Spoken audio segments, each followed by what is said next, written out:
News Now at 6:30. 8 News Now is celebrating 65 years serving the Las Vegas Valley, and one big part of our history are the people who have set the stage and the example here at KLAS over the years. And 8 News Now anchor Denise Valdez is here taking a look back at one of our former owners. Denise?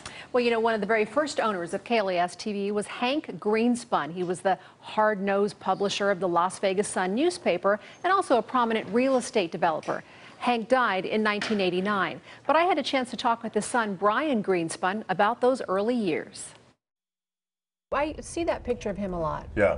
It's very one of our favorite pictures. Brian Greenspun was just a baby when his father, Hank Greenspun, joined a group of entrepreneurs entering a newfangled medium called television. Do you have some fond memories of what it was like? Because I'm sure TV then was so new and exciting. It was pretty cool to come to the TV station. For someone who was growing up in the newspaper business, I got to come over here in this brand new thing called television, and it was pretty cool. The family business in the 50s was publishing newspapers and magazines, but television attracted Greenspun for its reach. He knew instinctively that this was the kind of medium where if you wanted to talk to people and try to help shape opinion and inform people, television was the coming thing, and he had to get into it. Greenspun started as a partner in KLAS before eventually owning it. There's my dad at the groundbreaking to build that place. Las Vegas lawyer Gardner Jolly has been a part of the KLAS family since before the station even went on the air.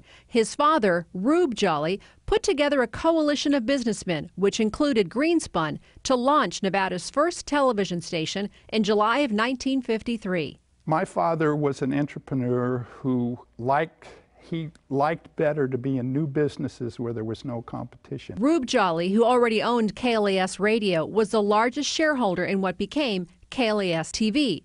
Greenspun was a minority partner at the start, along with a furniture store which hoped to sell more TVs. If I would have been older, then I would have tried to convince my father to stay in the business. Just because this town was growing so fast, you know that someone having a TV franchise is a big deal. So, 4 years later, in 1957, Jolly cashed out, making Greenspun the sole owner of KLAS, adding it to a growing media empire. He had the first black-owned, produced, and directed variety show in the country was right here in Las Vegas. And your dad was the one who My dad put him on, yeah. That was Bob Bailey's variety show called Talk of the Town. More than 5 decades later, Greenspun still remembers the backlash of putting a black man on TV. My dad says, look, he used to just tell him, if you don't like what's on Channel 8, go to the other channel. Of course, there were no other channels, right? Which was the fun part in those days.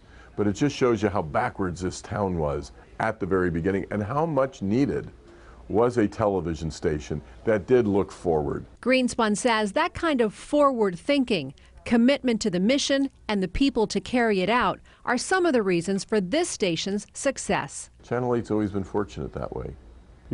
People bought into the vision in 1953, and they're still buying into it 65 years later. His dad held on to KLAS for about a decade when in the mid-1960s, one of the world's most famous and eccentric men would purchase it.